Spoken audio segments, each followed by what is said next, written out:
নিয়মিত রোজা রাখেন ১৩০ বছর বয়সী সুফিয়া খাতুন। আল্লাহর প্রতি আনুগত্য রেখে আদায় করেন ৫ ওয়াক্ত নামাজ।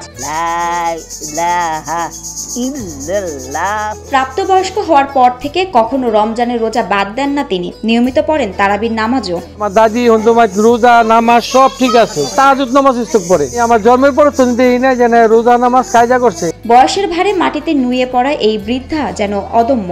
স্বামীর মৃত্যুর পর ৬১ বছর ধরে সাদা শাড়িতে জড়িয়ে রেখেছেন নিজেকে। ৬ মে জামাইকে হারালো ৯০ বছর বয়সের ছেলে ও ৮৫ বছর বয়সের মেয়ে সহ দিব্যি পৃথিবীর আলো বাতাসের সবল সৃষ্টিকর্তার আশীর্বাদ পুষ্ট সুফিয়া খাতুন।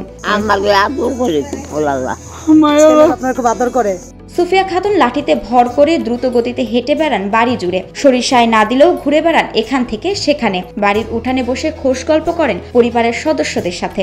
মূলত আপনার কয় ছেলে মেয়ে? ৮ জন। আমি শুনলাম ৮ ছেলে মেয়ে। আপনার জন্য আমরা অনেক দোয়া করি, আল্লাহ আপনাকে আরো বাঁচায় রাখুন। এখন তীক্ষ্ণ দৃষ্টি রয়েছে চোখে, তবে কানে কিছুটা কম শুনলেও নিজের কাজ নিজে করতে পছন্দ করেন শতবর্ষী সুফিয়া। নিজের কাপড় চোপড় নিজেই ধুয়ে আনেন পাশের পুকুর থেকে, গোসল করেন পুকুরে নেমে। আমার দাদি শাশুড়ি কোরআন শরীফ পড়ে, আমার চোখে দেখে, আর আমার হরি অনেক চোখে দেখে না। আমরা ভালো মতন অনেক চোখে দেখি না, সুই লাগাইতে পারি না। আমার দাদি শ্বশুরি এখনো সুই লাগাইতে পারে, আর ঠিক মতো নামাজ রোজা পড়ে।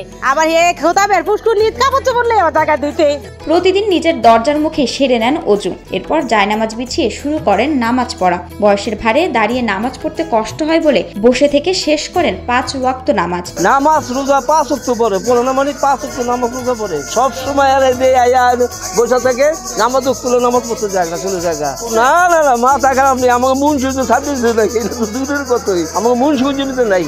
১৩০ বছরের বৃদ্ধা সুফিয়া খাতুনের জন্ম মুন্সিগঞ্জ সদর উপজেলার পানাম গ্রামে। পার্শ্ববর্তী গ্রাম উত্তর পানহাটার মোহাম্মদ আলতাজউদ্দিন তালুকদারের সাথে বিয়ে হয় তার। সেই স্বামী মারা গেছেন তাও ৬১ বছর আগে। এখনো স্বামীর সাথে কাটানো সুখে স্মৃতিচারণ করেন হাসি মুখে। আমার স্বামী ভালো ছিল, আমার স্বামী কালা ছিল, কালা ছিল, ভালো ছিল। আমার নাই, রিস্তে নাই, মারে নাই, চলে না, কিছু কয় মরে যাবে না। আমার দাদি ছেলে মেয়ে ১০ জন, এই মেয়েদের ৩ ফুবু মারা গেছে, ৬ ফুবা মারা গেছে, আমার ভাইও মারা গেছে। এরপরে আমার দাদির নাতি নাতিরও অনেকগুলি মারা গেছে। তবে আমার দাদির আল্লাহ বাঁচা রাখছে, আমরা লাখ লাখ শুকরিয়া আদায় করি আল্লাহর কাছে। প্রতিদিন ফজর নামাজের আগেই ঘুম থেকে উঠে বাড়ির সবাইকে ডাকাডাকি করেন নামাজের জন্য। তাহাজ্জুদ নামাজ ইস্তেক পড়ে। আমার ঘর সবাই ডাইকে উঠাইব সেহরি খাওয়ার জন্য। ফজরে উঠতে সবাই ডাকবো। একসময় সন্তানদের আগলে রেখেছিলেন সুফিয়া খাতুন। এখন সেই ছেলেমেয়েরাই দেখাশোনা করেন সুফিয়া খাতুনের। আমার মা খুব সুখে আছে, ১২টা রোজা রাখছে, মায়ের নামাজ পড়ে বাঁচে, তো মা খুব ভালো আছে। আমি আরো বাচ্চা তো মরে গেছিলাম গা, আমার বাবা রাখছে। এই ঈদে দেশ জুড়ে কেনাকাটার ফুর্তি হবে শুধু বিকাশে, সাথে ডিসকাউন্ট কুপন, ইনস্ট্যান্ট ক্যাশব্যাক। প্রতিদিন দোয়া নিতে অসংখ্য মানুষ আসেন সুফিয়া খাতুনের বাড়িতে। তাকে দেখে অবাক হন সবাই। তার সান্নিধ্য পেয়ে বরাবর মুগ্ধ হন এলাকাবাসী। কথা বলবো সবার সাথে, ছুটিটা আনতে যায় নাই। সব দিকে ভালো আছে। বয়স্ক ভাতা কিংবা বিধবা ভাতা পান না শতবর্ষী নারী সুফিয়া খাতুন। তবে উপজেলা সমাজসেবা থেকে বয়স্ক ভাতা দেওয়ার ব্যবস্থা নেওয়া হচ্ছে বলে জানান ইউনিয়ন সমাজকর্মী মোহাম্মদ ইমরান হোসেন।